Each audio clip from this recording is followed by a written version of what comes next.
Told you last night that includes a number of city facilities along with Zoo Knoxville, Chilhowie Park, and the Muse Knoxville. They're all situated at the bottom of a hill between I-40 and Magnolia. The water practically kind of funneled into that area. The Muse saying on Monday they took on nearly a foot of water inside their planetarium and storage areas, posting some of these photos that you're looking at here on Facebook. Well, new here at 5, we sent WATE 6 on your side reporter Laura Halm to the park to see how flooding continues to impact these public attractions. Roadblocks and water are a constant yesterday, today, and likely tomorrow.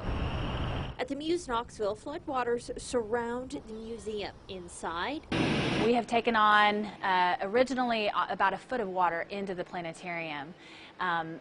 It's receded quite a bit. We currently have about 5 inches left. Back in the storage area, there's flooding too. We have several kits and examples and hands-on activities that we rotate out quite a bit. Unfortunately, there's going to be quite a bit of replacement, as you can see. Once the water is drained and everything dries out, the carpet and drywall will need replacing. Then comes the cleaning and sanitizing. Initially, when we came in, we saw the damage. Of course, our hearts stopped. I can say I had a sense of relief when I came back and saw how little was affected in the bigger picture. Once it's open, visitors can go to the main section only. The planetarium will be closed off during repairs, which could cost thousands of dollars. The biggest financial hit for us is actually having to be closed. Over at Zoo Knoxville, none of the public areas or animal spaces were impacted by Saturday's relentless rain. But we have a transformer in the back of the zoo that was under about 6 feet of water. So we did have electricity issues. The zoo is using 6 generators as a way to keep things running and animal care going smoothly. Which isn't any different at all for the animals. I mean, it doesn't affect any of their light cycles. It doesn't affect any of their temperatures. The zoo's parking lot, though, underwater, and the zoo is pumping the flooding out every day. We need to get the transformer dry and out and replaced.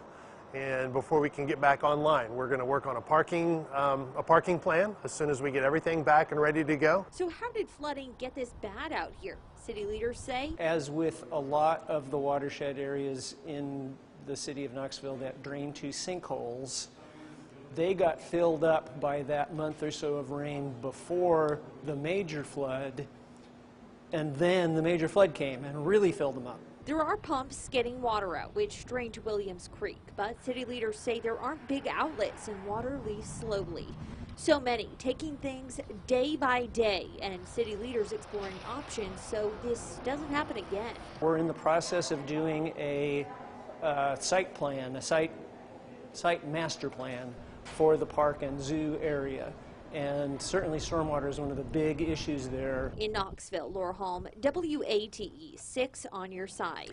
All right, Laura, thank you. Now, city leaders telling us they do not believe the repairs made to nearby Prosser Road years ago had any kind of impact either way, really, on Saturday's flooding. Matter of fact, they add, since the changes, this is really the first time Prosser Road has been closed after a storm, and the repairs have helped with smaller storms in the past.